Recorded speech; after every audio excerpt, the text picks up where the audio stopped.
అందరికీ నమస్తే అండి.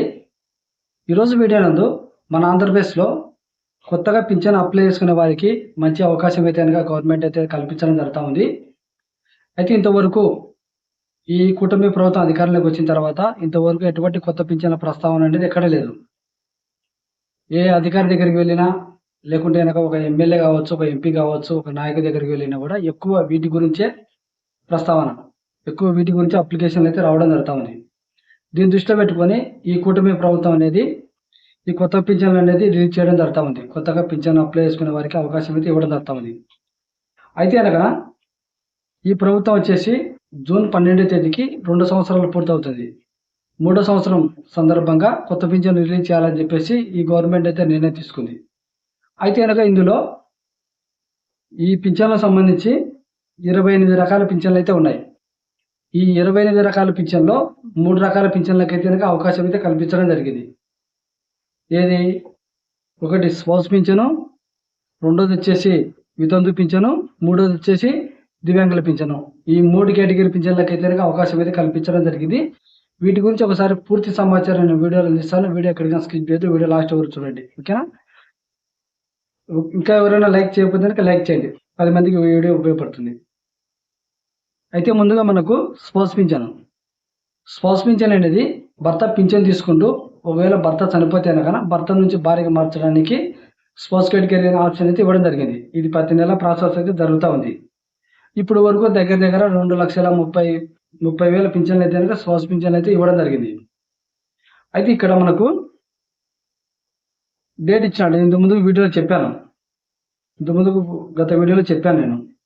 స్పౌస్ పింఛన్ అప్లై చేసుకునేటప్పుడు ఒక డేట్ ఇచ్చాడు. ఆ డేట్ ఆధారంగా వీళ్ళు డేటా అనేది వెరిఫికేషన్ చేయడం జరిగింది. ఏది? 1/4/2019 నుంచి 30/11/2023 మధ్యన మరణించి ఉంటే కనుక ఖచ్చితంగా ఈ రోల్ బ్యాక్ అనేది చేసుకోవాలి. ఎందుకు రోల్ బ్యాక్ చేసుకోవాలంటే కనుక రోల్ బ్యాక్ చేసుకోకుంటే రిజెక్ట్ చేస్తారు అప్లికేషన్. కాబట్టి రోల్ బ్యాక్ చేసుకున్న తర్వాతనే అప్లోడ్ చేసుకోవడానికి ఉంటుంది, అప్పుడు యాక్టివేషన్ అవుతుంది. దాని తర్వాత వచ్చేసి పింఛన్దారుడు ఒకవేళ చనిపోతే కనుక 1/12/2023 తర్వాత చనిపోతే కనుక రోల్ బ్యాక్ చేసుకోవాల్సిన అవసరం లేదు, డైరెక్ట్గా పింఛన్కి అప్లై చేసుకోవచ్చు. ఇంతకుముందు వీడియోలో చెప్పాను. ఇది ఎందుకు చెప్పానంటే కనుక గతంలో ఈ ప్రభుత్వం అధికారులకి రాకముందుకు చాలామంది అప్లై చేసుకున్నారు. వైఎస్ఆర్సీపీ గవర్నమెంట్లో పింఛన్కి అప్లై చేసుకున్నారు. అటు అప్లై చేసుకున్న తర్వాత చాలా వరకు ఎలక్షన్ కూడా వచ్చింది, నిలబడిపోయినాయి. ఈ ప్రభుత్వం అధికారంలోకి వచ్చిన తర్వాత అట్టే నిలబడిపోయినాయి. ఆ డేటా ఆధారంగా ఎంతమంది ఈ స్పౌస్ పింఛన్ లబ్ధి పొందుతున్నారే కదా అని చెప్పేసి ఆ డేటా వెరిఫికేషన్ కోసం, ఆ డెత్ కేసులు ఎన్ని అనేది డేటా వెరిఫికేషన్ కోసం వాళ్ళు ఆ విధంగా అయితే తీసుకురావడం జరిగింది. అయితే ఇక్కడ వితంతు పింఛన్ గురించి మాట్లాడుకుందాం. వితంతు పింఛన్లో కూడా చాలామంది అక్కడ అప్లై చేసుకున్నారు. అప్లై చేసుకున్న తర్వాత అక్కడి నుంచి స్పౌస్ పింఛన్ కేటగిరీ అనేది మార్చడం జరిగింది. ఎందుకంటే ఆ డేటా ఆధారంగా తీసుకొని వాళ్ళు స్పౌస్ పింఛన్ అనేది మార్చడం జరిగింది. మిగిలిపోయిన పింఛన్లు ఉన్నాయి. మిగిలిపోయిన పింఛన్లు వచ్చేసి వితంతు పింఛన్లు. ఇప్పుడు అర్థమైందా? మిగిలిపోయిన పింఛన్లు వితంతు పింఛన్లు దగ్గర 1,53,000 పింఛన్లు అయితే మిగిలిపోయినాయి. ఆ మిగిలిపోయిన పింఛన్లకి ఇప్పుడు అర్హత కలిగిన వారికి ఇస్తామని అంటున్నారు, ఓకేనా? అందుకు కాబట్టి వాళ్ళు మొత్తం ఈ స్పౌస్ పింఛన్లు అనేది మొత్తం డేటా అనేది వెరిఫికేషన్ చేసుకున్న తర్వాత మిగిలిపోయినటువంటి వితంతు పింఛన్లు అన్నింటినీ వాళ్ళు కౌంటింగ్ అయితే చేసుకోవడం జరిగింది. మొత్తం టోటల్గా వచ్చేసి 1,53,000 మంది ఉన్నారు. వాళ్ళు తొందరలో ఇస్తామని చెప్పడం జరుగుతుంది. వీరికి ఒక్కొక్కరికి 4,000 చొప్పున నెలకు వచ్చేసి 61 కోట్లు ఖర్చు అవుతుందని చెప్పేసి చెప్పడం జరుగుతుంది, ఓకేనా? అయితే కనుక వితంతు పింఛన్లో ఇంకొక డౌట్ ఉంది. ఇక్కడ గత ప్రభుత్వంలో 6 టైప్ వ్యాలిడేషన్ ఉండేది. ఏదైనా ఒక స్కీమ్కి అప్లై చేసుకోవాలంటే కనుక 6 టైప్ వ్యాలిడేషన్ ఉండేది. 6 దశల వెరిఫికేషన్ ఉండేది. భూమి ఎక్కువ ఉన్నా, లేకుంటే కనుక గవర్నమెంట్ ఎంప్లాయ్ కానివ్వండి, లేకుంటే ఇన్కమ్ ట్యాక్స్ కడుతున్నా, ఓకేనా, లేక ఎలక్ట్రీషియన్ మీటర్ కావండి, ఇంటి చదరపు కావండి, ఇట్లా 6 దశల వెరిఫికేషన్ అనేది ఉండేది. ఈ 6 దశల వెరిఫికేషన్ అనేది మళ్ళీ కొనసాగిస్తాడా లేకుంటే తీసేస్తాడా అనేది ఒక డౌట్. ఎందుకంటే కనుక జీవో రావాలి. ఆ జీవో వచ్చిన తర్వాత మళ్ళీ తిరిగి వీళ్ళకు వెరిఫికేషన్ అనేది ఉంటుంది. ఈ విధంగా కొంచెం డౌట్ అయితే ఉంది, ఓకేనా? ఇంకోటి డెత్ సర్టిఫికేట్ కంపల్సరీ ఉండాలి. డెత్ సర్టిఫికేట్, భర్త యొక్క ఆధార్ కార్డు, ఎవరైతే అప్లై చేసుకుంటారో వారి యొక్క ఆధార్ కార్డు డీటెయిల్స్ మొత్తం ఉండాలి. ఇది వితంతు పింఛన్ యొక్క డీటెయిల్స్ అండి.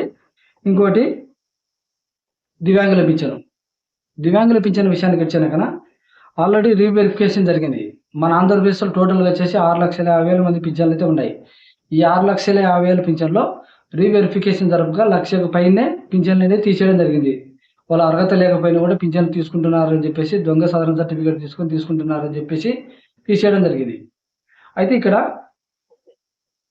గతంలో ఇంతకుముందు మాదిరిగానే ఎలక్షన్ కోడ్ కంటే ముందు వీళ్ళు చాలామంది అప్లై చేసుకున్నారు. అప్లై చేసుకున్న తర్వాత ఎలక్షన్ కోడ్ వచ్చింది, అట్లనే నిలబడిపోయినాయి. మళ్ళీ గవర్నమెంట్ అధికారానికి వచ్చిన తర్వాత ఎక్కడ లేదు, అటెండ్ అయ్యి అందులో 1,00,000 మంది ఉన్నారు. అట్లా అప్లై చేసుకునే వారు 1,00,000 మంది ఉన్నారు. మరి ఇక్కడ వెరిఫికేషన్ జరిపి 1,00,000 వరకు పింఛన్లు అయితే తీసేయడం జరిగింది. మరి ఈ పింఛన్లు కూడా అప్లై చేసుకునే వారి పింఛన్లు కూడా ఖచ్చితంగా వెరిఫికేషన్ అనేది జరుపుతారు.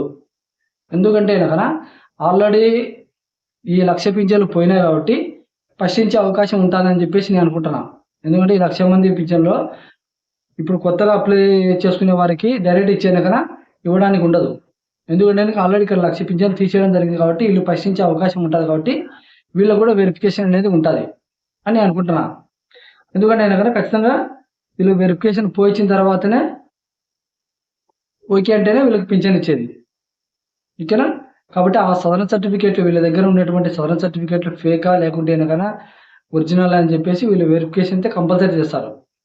ప్రజెంట్ ఇప్పుడు ఇచ్చేటువంటి సర్టిఫికేట్లు అయితే ఏం కాదు, అవి ఎప్పుడువో గత గవర్నమెంట్లో కాబట్టి ఖచ్చితంగా వెరిఫికేషన్ అయితే ఉంటుంది. ఓకేనా? ప్రజెంట్ ఇప్పుడు ఇచ్చే సర్టిఫికేట్లు అయితేనే కన్నా సాధ్యమైనంత వరకు అవి తప్పుడు సర్టిఫికేట్లు అయితే లేవు. ఎందుకంటే రీవెరిఫికేషన్ జరిగింది కాబట్టి జాగ్రత్త ఇస్తున్నారు కాబట్టి ఎటువంటి ఇబ్బంది లేదు కాబట్టి గతంలో ఇచ్చినటువంటి సర్టిఫికేట్లు అయితే ఖచ్చితంగా వెరిఫికేషన్ అయితే చేస్తారు. అది కూడా సర్టిఫికేట్లో 40% ఉండాలి. అలాగనే సదరన్ సర్టిఫికేట్లు వచ్చేసి టెంపరవరీ అయినా ఉండకూడదు, పర్మనెంట్ అయినా ఉండాలి. ఓకేనా? అలా ఉంటేనే పింఛన్ అప్లై చేసుకోవడానికి ఉంటుంది. ఇంకోటి మనకు ఈ 3 కేటగిరీ పింఛన్లు మాత్రమే అవకాశం ఇవ్వడం జరిగింది, అవునా కదా? ఏది వితంతు పింఛను, ఒకటి స్పౌస్ పింఛన్లు, ఒకటి దివ్యాంగులకు, ఈ 3 కేటగిరీ పింఛన్లు మాత్రమే అవకాశం అయితే ఇవ్వడం జరిగింది. అయితే ఇందులో మనకు అన్ని కేటగిరీ 28 రకాల పింఛన్లకు అప్లై చేసుకుంటే కనుక మన ఆంధ్రప్రదేశ్ టోటల్ వచ్చేసి 10 లక్షల వరకు దరఖాస్తులు వచ్చే అవకాశం ఉందని చెప్పి చెప్తున్నారు. మరి అన్ని కేటగిరీలకు అయితే ఇవ్వలేదు, జస్ట్ మనకు 3 రకాలు మాత్రమే ఇచ్చినారు. మరి అన్ని కేటగిరీలకు అవకాశం ఇచ్చాను కదా దగ్గర 10 లక్షలు వచ్చాయి. 10 లక్షలకు వచ్చాక 4 కోట్లు, ఒక నెలకే 400 కోట్ల ఖర్చు అవుతుందని చెప్తున్నారు. మరి సంవత్సరానికి 4,800 కోట్లు ఖర్చు అవుతుందని చెప్పేసి అధికారులు అయితే తెలియజేయడం జరిగింది. కాబట్టి ఇంకోటి ఇది 50 ఏళ్ళకి పింఛన్ అన్నారు. గతంలో వృద్ధాప్య పింఛన్ వచ్చేసి 65 సంవత్సరాలకు ఉండేది, 65 నుంచి 60కి తగ్గించినారు. ఇప్పుడు 60 నుంచి 50 సంవత్సరాలకు. మరి ఈ కూటమి ప్రభుత్వం అధికారంలోకి వచ్చి 50 సంవత్సరాలకి పింఛన్ ఇస్తామన్నారు, కానీ ఎక్కడ లేదు. దీనికి సంబంధించి జీవో రావాలి. జీవో వచ్చేంత వరకు వీళ్ళకి ఎటువంటి అవకాశం అయితే ఉండదు వృద్ధాప్య పింఛన్కు, అవునా కదా? కాబట్టి 60 సంవత్సరాలకే ఇప్పుడు ప్రజెంట్ అయితే ఉంది, కానీ 60 నుంచి 50కి తగ్గియాలి. ఎస్సీ, ఎస్టీ, బీసీ, మైనార్టీ వాళ్ళకు 50 సంవత్సరాలకి అన్నారు కాబట్టి ఆ 50 సంవత్సరాలకు జీవో తీసుకొచ్చి రిలీజ్ చేసేంత వరకు కొత్తగా అప్లై చేసుకోవడానికి ఉండదు. ప్రజెంట్ ఈ 3టికి అయితే తొందరలో అవకాశం అయితే ఇస్తామన్నారు. ఇది ఇప్పుడు వరకు ఉన్నటువంటి అప్డేటు.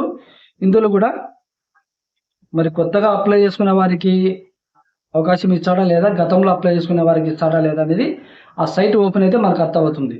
ఆ పింఛన్లు ఉన్నాయా లేవా, తిరిగి మళ్ళీ వాళ్ళు అప్లై చేసుకోవాలనేది ఏదైతే యాప్ ఉందో, ఆ వెబ్సైట్ ఉందో అది ఓపెన్ అయితే మనకు అర్థమవుతుంది అన్ని. ఓకేనా? అది ఓపెన్ అయిన తర్వాత క్లియర్గా చెప్తాను ఇది అప్లై చేసుకోవాలా లేదా, ఏది పరిస్థితి ఎట్లా అని చెప్పేసి క్లారిటీ చెప్తాను. ఓకేనా? ఇందులో మీకు ఏదైనా డౌట్ ఉంటే కామెంట్ రూపంలో తెలియజేయండి. వీడియో నచ్చితే ఒక లైక్ చేసి సబ్స్క్రైబ్ చేసుకోండి. Thank you.